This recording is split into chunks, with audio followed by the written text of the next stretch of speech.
The Venezuelan people mobilized in support of President Nicolás Maduro and in rejection of the sanctions imposed by the United States. In Palestine, Muslim worshippers commemorate Eid-el Adha, or Feast of Sacrifice, amidst buildings devastated by Israeli bombardment in the Gaza Strip. Countries of the Global South do not sign the final declaration of the summit on Ukraine and claim that there is no point in discussing the possibility of ending the conflict without the participation of Russia.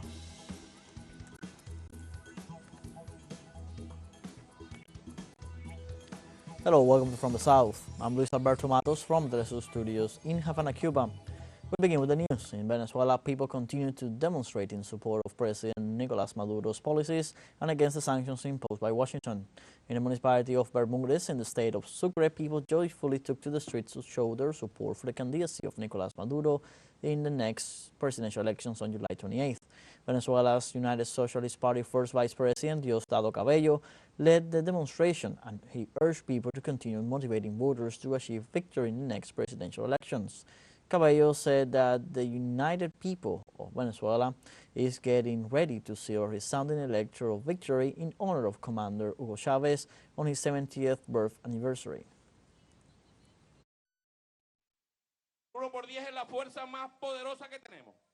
The 1x10 is the most powerful force. We have to make a quantum leap, a qualitative leap to adding people who are aware that hopes for a peaceful country lie in the hands of the Bolivarian Revolution. We must act. The Great Patriotic Cluster, the social movements, everyone enrolled in the 1x10x7 so that on the 28th we may celebrate Commander Chavez's 7th birth anniversary with a victory for Nicolás.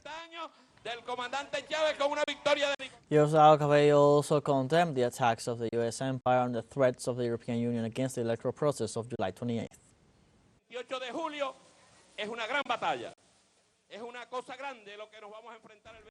July 28 is going to be a great battle. On July the 28th, we will be facing something big.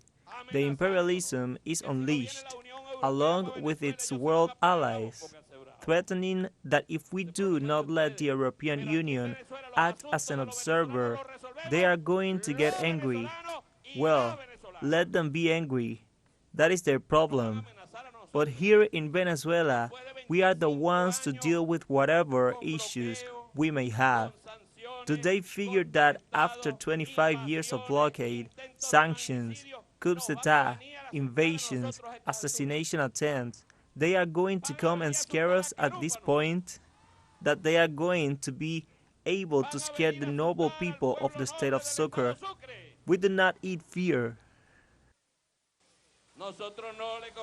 In Venezuela, it was confirmed the release of 136 Orinoco caimans in endangered species in Caicara Channel at Hato Cedral, Apure State.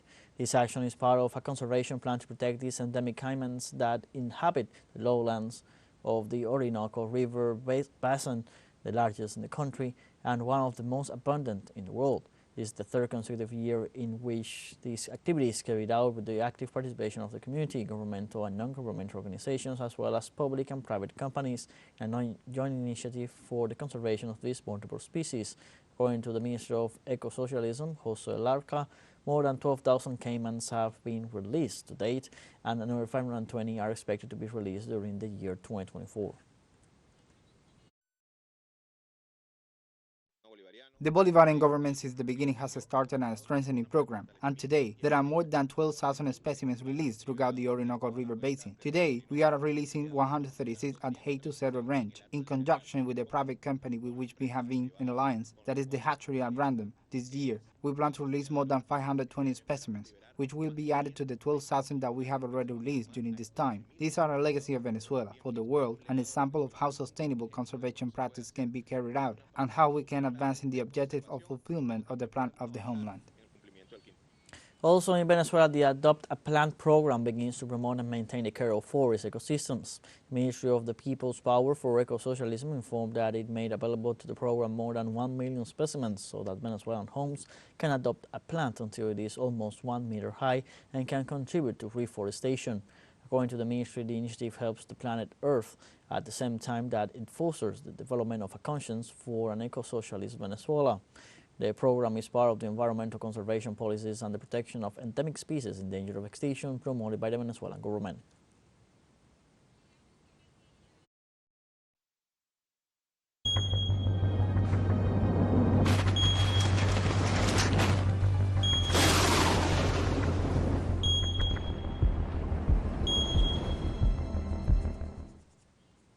In Guatemala, authorities report overflowing rivers and flash floods due to rains in several departments in the southwest region.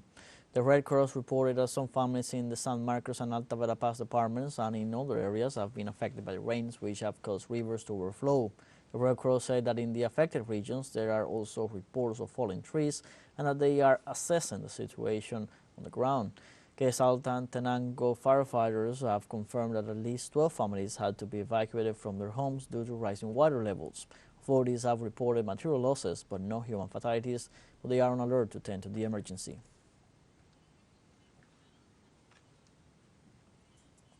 Also in Honduras, the authorities issue a green alert for the next 72 hours for the Central District, which includes the cities of Tegucigalpa and Comayagüela. The measure was made by the early warning systems in view of information provided by meteorology experts, which indicates that there is a high probability rains may continue throughout the weekend, causing floods and landslides. The authorities urge citizens to take precautions and follow the instructions of emergency agencies in case preventive evacuation should be undertaken in risk areas. And in Chile, floods and landslides due to heavy rains associated with a frontal system left more than 11,000 people affected. The Risk and Disaster Management Committee reported that the worst hit region is Biobío, with 10,430 people affected. The committee reported that 5,941 houses suffered minor damage, 617 major damages, and 7 more were completely destroyed. Heavy rainfalls, winds, and floods also affected agriculture, leaving losses of nearly $200 million US. Weather experts forecast the arrival of a new front starting on Monday. And in the United States, authorities evacuated 1,200 people after a wildfire in northern Los Angeles County. The fire swept more than 9 kilometers near a highway in the community of Gorman, while threatening to spread towards populated areas. Fire crews said the blaze spread to the southeast of the region, where nearby structures and major highways were located. In the face of the fire crews constructed perimeter fire lines while aircraft worked to stop the advance of the fire. California State Park Services evacuated 1,200 people from the Hungry Valley recreation area in Gorman, and both Hungry Valley and the Pyramid Lake Reservoir were closed as a result of the fire threat. Let's take a short break, but remember you can join us on TikTok at TeleSur English, where you'll find news in different formats, news updates, and much more. All the stories coming up. Stay with us.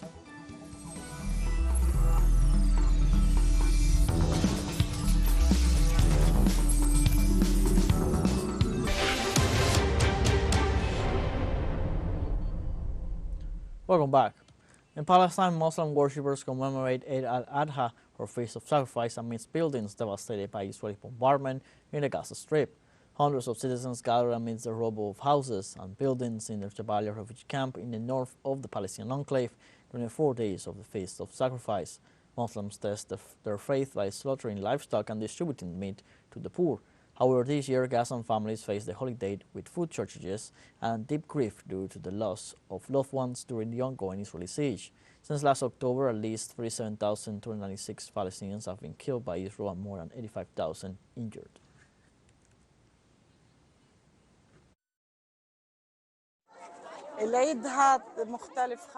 This Eid is completely different. We've lost many people, there's a lot of destruction. We don't have the joy we usually have every Eid, no sacrifices of animals. We usually come to the Eid prayers cheering, with smiles everywhere on the streets. This Eid, I've come to the Eid prayers mourning, I've lost my son. The United Nations Department for Children warns of rising temperatures threatening displaced children in Gaza. UNICEF detailed that the situation of children in refugee camps is worsening due to the beginning of the hot season that intensifies the sanitary crisis. About 90% of them suffer from extreme food poverty and lack access to clean water and basic necessities. According to the latest report of the body, more than 3,000 children in Gaza live in severe malnutrition and are at risk of death due to the lack of medical attention caused by the aggressions and blockades of Israel. The Palestinian government reported daily losses of almost $20 million due to the ongoing Israeli aggression against the occupied territories. According to the Palestinian Ministry of Economy, the economic life cycle was disrupted by the decrease of cash flow due to the Israeli piracy of tax dues and the loss of almost 500,000 jobs since October 2023. They also warned that by the end of 2024, the domestic product is expected to fall by more than 10%. The International Labour Conference and the Palestinian Central Statistics Office revealed that the unemployment rate in the Gaza Strip reached 79.1% and in the West Bank 32%. Government authorities warned that billions of dollars will be needed to reverse the unprecedented destruction of its economy and infrastructure. Israeli occupation forces launched airstrikes on Al Bureij camp in central Gaza Strip, killing at least 6 Palestinians and injuring dozens. According to local sources, Israeli aircraft bombed homes in this refugee camp, and among the dead there was a minor. Another attack happened in the Nusayrat camp and in the area of Al Mawazi in the city of Rafah, in the center and south of the Gaza Strip, respectively. The continued bombardment by Israeli occupation forces has forced almost 2 million Palestinians to be displaced, most of whom have sought refuge in Rafah, which has become the most populated city in the Gaza Strip.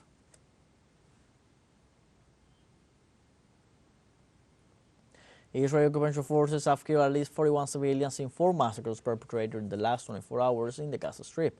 According to medical sources, these actions also left 102 people wounded. Still, they warned that both figures could even be higher, since around 10,000 people have been reported missing, and it is presumed they could be found under the rubble.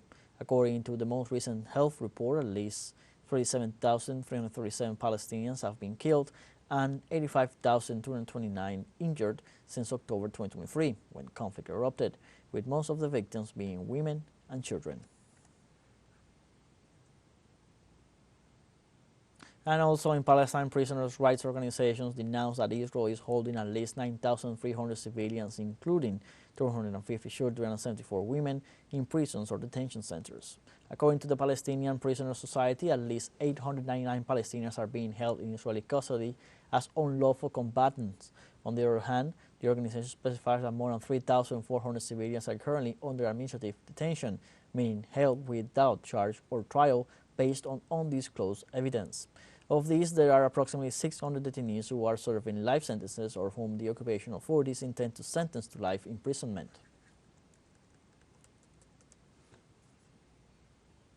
And in other news, the Iranian government has pardoned over 2,600 detainees amid Muslim holiday celebrations. This coming Monday, June the 17th, Muslims will be celebrating Eid-el Adha, also known as the Feast of Sacrifice, which marks the last day of the Hajj rituals, the annual Muslim pilgrimage to the city of Mecca. The feast recalls the Quranic story according to which God provided a lamb to the prophet Abraham to be sacrificed in place of his son Ishmael, after demonstrating that he would obey any divine command. According to the Iranian constitution, the spiritual supreme leader, currently Sayyid Ali Khamenei, after investigating the files of the detainees, has the power to grant pardons or reduce the sentences of prisoners during national or religious holidays.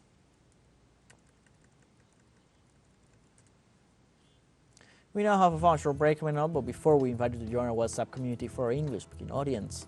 You can scan the QR code on screen to join directly and share the link to reach more people. Constant news coverage of Latin American and Caribbean as well as the rest of the world. Stay connected and informed with TeleSur. Fun short break, don't go away.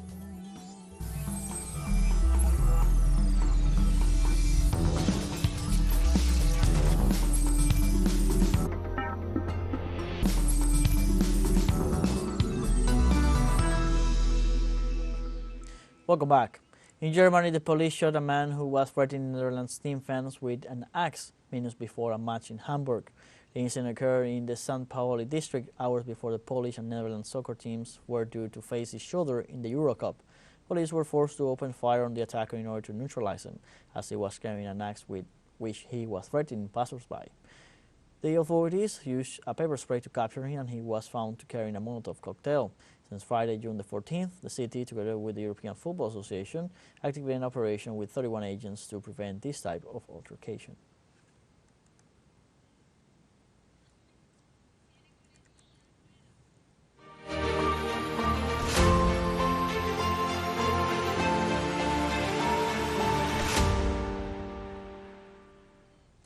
The so-called Summit on Peace in Ukraine ended in Switzerland without consensus, in which the countries of the Global South did not subscribe to the final declaration. Saudi Arabia, Mexico, South Africa, Brazil, and the United Arab Emirates were among the delegations that did not sign the preliminary document, considering it meaningless, since the meeting did not count with the presence of Russia, which is fundamental for conciliation as one of the parties in conflict. With this meeting, Ukraine was seeking to increase diplomatic pressure on Moscow and to consolidate international support.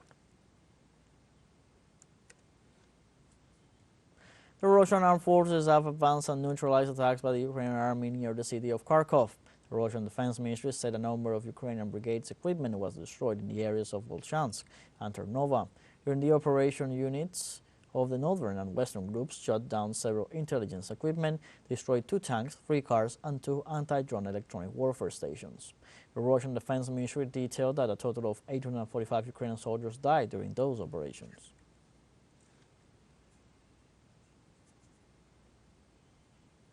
European gas imports from Russia surpassed those from the United States for the first time in 2 years. According to local media, data recorded in May revealed that Russian shipments of gas and liquefied natural gas accounted for 15% of total supplies to the European Union, despite the region's efforts to get rid of Russian fossil fuels since the special military operation in Ukraine. According to expert analysis, this is evidence of Europe's challenge to further reduce dependence on Russian gas, as several countries on the continent still rely on imports from their neighbors. They also consider that Russia is in a better position to bear the economic pain than many Western countries. And in China, thousands of people attended the 16th edition of the Taiwan Strait Forum, a festival celebrating its relationship with mainland China. The chairman of the National Committee of the Chinese People's Political Consultative Conference, Wang Hunen, said that the event seeks to remember the nation's history as well as to maintain the unity of the people. In response to those who, with their desire for Taiwan independence, seek to undermine the peace of the nation, Beijing reaffirmed its commitment to the well-being of Taiwanese people through exchange, cooperation, and integrated development. The 1992 consensus, which refers to the consensus reached in 1992 by the mainland-based Association for Relations and the Exchange Foundation, states that the two sides of the Taiwan Straits adhere to the One China principle.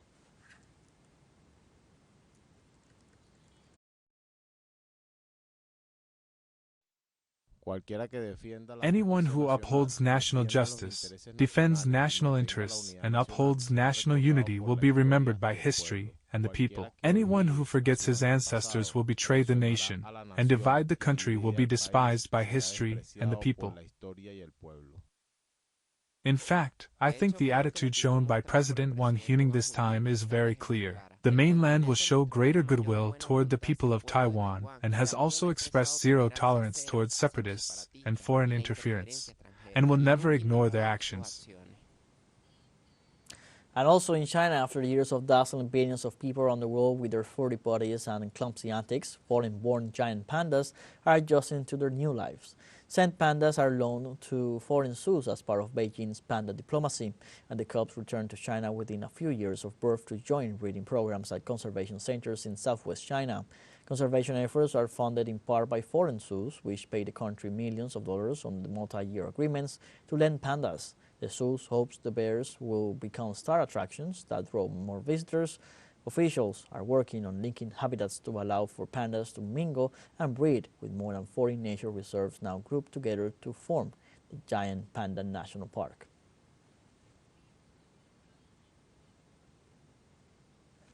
Firstly, the protection of wild giant pandas and their habitats is the main focus. We have established nature reserves, a giant panda national park. Protecting these over 1,800 to 2,000 wild giant pandas is our top priority. Now we have increased the number of captive pandas to more than 700, which is also a very large and sustainable population.